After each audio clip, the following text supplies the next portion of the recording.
ঘরে কিন্তু আমরা বানিয়ে নিতে পারি দোকানের মতো টেস্টি টেস্টি মোমো। তো আমি মোমো বানিয়েছিলাম, কিভাবে বানিয়েছিলাম দেখো। প্রথমে আমি এখানে বাঁধাকপিটাকে এরকম গ্রেট করে নিয়েছি, তারপরে একটু গাজর গ্রেট করে নিয়েছি, তোমরা চাইলে বিনস দিতে পারো। তো এইরকম মিহি করে আমি গ্রেট করে নিলাম।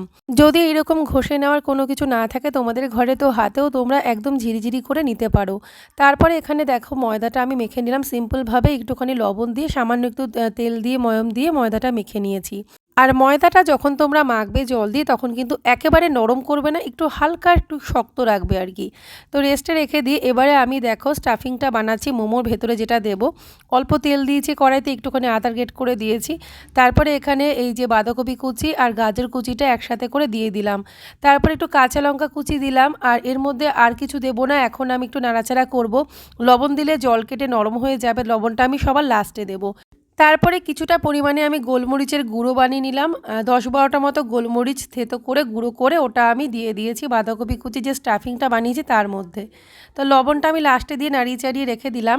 তো এবারে দেখো মোমো বানানোর জন্য তোমরা চাইলে এরকম লুচির মতো ছোট ছোট বেলে নিতে পারো, একদম পাতলা করে ছোট ছোট বেলতে হবে। তো সেক্ষেত্রে টাইমটা একটু বেশি লাগে। তো আর একবারে যদি বেলে নিয়ে ছোট ছোট কাটিং করে নাও, মানে বাটি বা গ্লাসের মুখ দিয়ে, তাহলে কিন্তু তাড়াতাড়ি হবে। তো এখানে আমি দুরকমভাবেই তোমাদেরকে করে দেখাচ্ছি। তো একটা একটা করে নিলে এইভাবে করে তোমরা পুরটা দিয়ে যেমন খুশি শেপ দিতে পারো। তা না হলে এরকম একটা বড় একটা বেলে নেবে, তারপর এরকম গোল গোল করে কাট করে নিয়ে তার মধ্যে স্টাফিং দিয়ে মোমোটা বানিয়ে নিতে পারো। তো মোমো শেপের কোনো ব্যাপার নেই, যেমন খুশি তোমার ইচ্ছে শেপ দিতে পারো। যেমন দেখো এখানে আমি শেপগুলো দিচ্ছি, তোমরা দেখে নাও। পুলি পিঠের মতো করে আমি মুখটা বন্ধ করে নেব, একটু জল দিয়ে কাঁটা চামচ দিয়ে একটু ডিজাইন করে দুদিকটা এরকম আটকে দিচ্ছি, যেরকম মোমো আমরা দোকানে খাই সেরকম।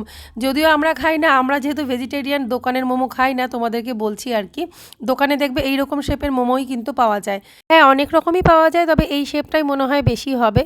তো যাই হোক, এখানে এরকম করে বানিয়ে নিয়ে আমি কিন্তু বয়েল করার জন্য, মানে স্টিমে বয়েল করার জন্য আমি এখানে অলরেডি একটা সসপ্যানে জল দিয়ে দিয়েছিলাম, ওটাকে বাড়িয়ে দিয়েছি, ওটা ফুটতে শুরু করেছিল। তারপরে এরকম একটা ঝাঁঝরি মতো ফুটো থালা আমি দিয়ে দেবো, যেগুলো দেখবে স্টিলের কিনতে পাওয়া যায়, আমরা সবজি ধোয়ার জন্য কিনি, সেটাই কিন্তু বেশ কাজে লাগে, এখানে বেশি করে দেওয়া যায় আর কি। তারপরে একটা ঢাকা দিয়ে দিয়েছি। মোমো স্যুপটাও কিন্তু আমি বানিয়ে নিয়েছিলাম, সেটা কিভাবে বানিয়েছি সেটা তোমাদেরকে না হয় আমি পরে বলবো, যদি তোমরা কমেন্ট করে বলো অবশ্যই তোমাদেরকে জানিয়ে দেবো। তো হয়ে গেল গরম গরম মোমো রেডি। একটুখানি টমেটো কেচাপ মানে টমেটো সস দিয়েছি, এটা হচ্ছে নো গার্লিক নো অনিয়ন কিষানের সস, আর এই রয়েছে গরম গরম স্যুপ, আর এই যে টেস্টি টেস্টি মোমো। তো এই শীতে এই মোমোগুলো খেতে কিন্তু জাস্ট অসম লেগেছে, তোমরাও ট্রাই করতে পারো। তো ভিডিওটা ভালো লাগলে অবশ্যই like share comment and subscribe করো। বাই বাই, সবাই ভালো থেকো, রাধে রাধে।